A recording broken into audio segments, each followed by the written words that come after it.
कोई राजनीति नहीं। मैं भाषण तक नहीं दूंगा, प्रवचन तक नहीं करूंगा, कुछ बोलूंगा भी नहीं। मेरे सोशल मीडिया पर मैं अपनी तरफ से कुछ नहीं लिखूंगा। आगे साहब अब किसी और को लाइए, तो मेरा काम अब धर्म रक्षा है। मध्य प्रदेश के पूर्व मुख्यमंत्री और कांग्रेस के वरिष्ठ नेता दिग्विजय सिंह एक बार फिर सुर्खियों में हैं और वजह वही है दिग्विजय सिंह के द्वारा दिया गया एक बयान। अब हाल ही में उन्होंने जो बयान दिया है उसने मध्य प्रदेश के सियासत पर एक नया मोड़ लाकर खड़ा कर दिया और मध्य प्रदेश की सियासत को, खास तौर पर कांग्रेस की सियासत को एक बहुत ही दिलचस्प मोड़ पर लाकर खड़ा कर दिया है। अब चर्चा ये है कि क्या दिग्विजय सिंह राजनीति से संन्यास ले रहे हैं, क्योंकि अपने बयान में उन्होंने कुछ ऐसा ही दावा कर दिया है। क्या है पूरा मामला, आपको विस्तार से बताते हैं। नमस्कार, मेरा नाम शिवम द्विवेदी और आप देख रहे हैं अमर उजाला।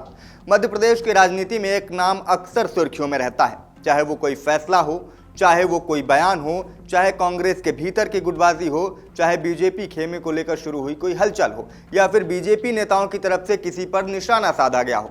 सबका केंद्र और सबकी जो धुरी है वो एक ही नाम के इर्द गिर्द घूमती रहती है और वो है पूर्व मुख्यमंत्री दिग्विजय सिंह, जो किसी न किसी तरीके से खुद को मध्य प्रदेश की सियासत में सुर्खियों में रखते हैं, या यूं कहें तो उन्हें सुर्खियों में रहने का हुनर आता है।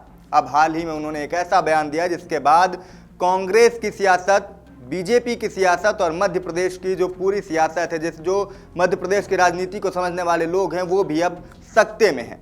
दरअसल उन्होंने एक न्यूज एजेंसी को बयान देते हुए कहा है कि वो अब धर्म के रास्ते पर आगे बढ़ेंगे और उनके जीवन का लक्ष्य अब धर्म की रक्षा करना है, आस्था की रक्षा करना है। यहां तक कि उन्होंने ऐलान कर दिया है कि अब वो कोई भी राजनीति नहीं करेंगे, राजनीति से दूर रहेंगे। ना कोई सियासी बयानबाजी होगी, ना तो कोई सियासी पोस्ट किया जाएगा और ना ही कोई राजनीतिक प्रवचन दिया जाएगा। दिग्विजय सिंह ने अपने बयान में कहा कि मैं 80 साल का हो गया हूं, मुझे कांग्रेस पार्टी ने कई मौके दिए, मुझे विधायक बनाया, सांसद बनाया, राज्यसभा सांसद बनाया और अब मैंने कह दिया है कि किसी नए व्यक्ति को मौका दिया जाए। पहले तो आपको उनका पूरा बयान सुना देते हैं। क्योंकि जब हम बात मैं समझता हूं धर्म को, सनातन धर्म को भी, मैं समझता हूं बीजेपी को भी, मैं समझता हूं वीएचपी को भी और मैं समझता हूं आरएसएस को भी।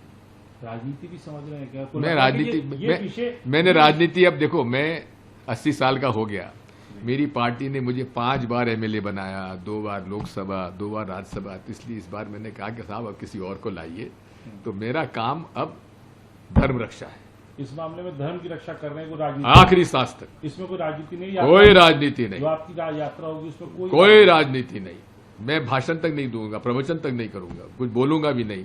मेरे सोशल मीडिया पर मैं अपनी तरफ से कुछ नहीं लिखूंगा। और आने के लिए कौन कोई आना चाहे, राहुल गांधी को बुलाएंगे? नहीं बुलाऊंगा किसी को नहीं। हाँ, मैं संतोष दुबे जी को बुलाऊंगा। संतोष दुबे जी वो कार सेवक है जिसकी 4-4 गोलियों से शरीर पे लगी और आज उसके बयान पढ़ लीजिए, वो मेरे चीफ गेस्ट होंगे उसमें।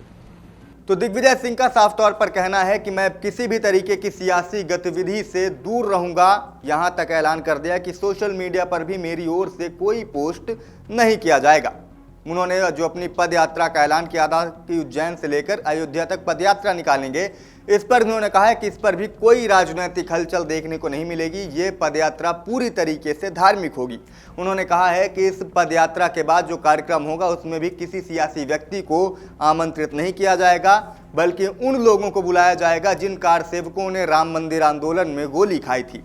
उन्होंने कहा है कि मैं अपनी यात्रा में चीफ गेस्ट संतोष दुबे को बनाऊंगा, जिन्होंने छाती पर 4 गोलियां खाई थी राम मंदिर आंदोलन के दौरान।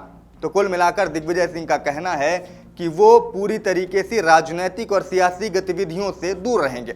अब उनके इस बयान के बाद कई सवाल खड़े हो रहे हैं। सवाल ये कि ये बयान दिग्विजय सिंह ने सुर्खियों में रहने के लिए दिया या फिर दिग्विजय सिंह को आला कमान से कोई संदेश मिला है, क्योंकि हाल ही में कांग्रेस के भीतर गुटबाजी की खबरें चली थी, कई ऐसी चीजें सामने आई जिसके बाद एक चर्चा हो गई थी कि क्या वाकई कांग्रेस के भीतर मध्य प्रदेश में सब कुछ ठीक ठाक है या नहीं।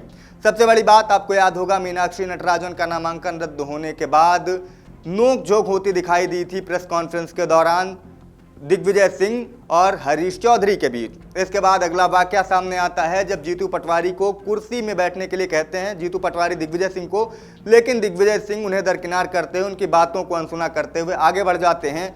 वहीं कई बार उन्होंने खुद बयान देने के लिए भी मना किया है। इसके अलावा हालिया मामला देखेंगे आप तो जमीन से जुड़ा मामला था, जिसमें जीतू पटवारी ने आरोप लगाए थे कि 500 करोड़ की जमीन एक ट्रस्ट को दी गई, जिसके बाद दिग्विजय सिंह ने साफ तौर पर उस मामले को कवर अप करते हुए कहा था कि जीतू पटवारी को इस बात की जानकारी नहीं थी। और अब उनकी तरफ से ये बयान आना कि वो किसी भी तरीके से सियासी गतिविधियों में शामिल नहीं होंगे, अपने आप में एक बड़ा सवाल खड़ा करता है। सवाल यही है कि क्या ये वाकई दिग्विजय सिंह का अपना फैसला है, क्या वो वाकई मध्य प्रदेश या देश की सियासत से दूरी बना रहे हैं, या फिर सुर्खियों में रहने के लिए दिग्विजय सिंह ने एक बार फिर एक ऐसा दांव चल दिया है जिसकी चर्चा अब आगामी कुछ दिनों तक मध्य प्रदेश ही नहीं बल्कि देश भर की राजनीति में होती रहेगी। या फिर इसका दूसरा माना यह भी हो सकता है कि कहीं आला कमान से तो दिग्विजय सिंह को निर्देश नहीं मिले हैं कि आप अपनी सक्रियता जो है वो राजनीति में अब कम करें, क्योंकि कई बार ऐसा देखा गया है कि दिग्विजय सिंह के बयानों से कांग्रेस खुद ही घिरी है। और ऐसे में एक बार ये भी कयास लगाए जा रहे हैं कि हो सकता है कि दिग्विजय सिंह को आला कमान से ये संदेश मिला हो कि सियासी गतिविधियों से दूर रहना, और इसीलिए दिग्विजय सिंह ने ये ऐलान किया है। सच्चाई क्या है ये तो आने वाला वक्त ही बताएगा, लेकिन एक बात आप भी मगर मध्य प्रदेश की राजनीति को जानते हैं तो आप ये सुनते आए होंगे कि दिग्विजय सिंह के बारे में कहा जाता है कि अगर दिग्विजय सिंह सोते समय करवटें भी बदल रहे हैं तो उसके भी अपने मायने होते हैं, उसके पीछे भी अपनी कोई बड़ी वजह होती है। अब इस बार उनके इस बयान की वजह क्या है ये तो आने वाला वक्त ही बताएगा, लेकिन क्या वाकई आपको लगता है कि दिग्विजय सिंह सियासत से दूर रह सकते हैं? कमेंट करके हमें ज़रूर बताइएगा। और क्या आपको ये लगता है कि ये बयान उनका व्यक्तिगत है या फिर वाकई आला कमान से दिग्विजय सिंह को कोई खास संदेश मिला है? आपके राज्य की खबरें, आपके शहर की खबरें सबसे पहले जानने के लिए देखते रहें अमर उजाला। चैनल को सब्सक्राइब जरूर कर लें और पाएं हर अपडेट।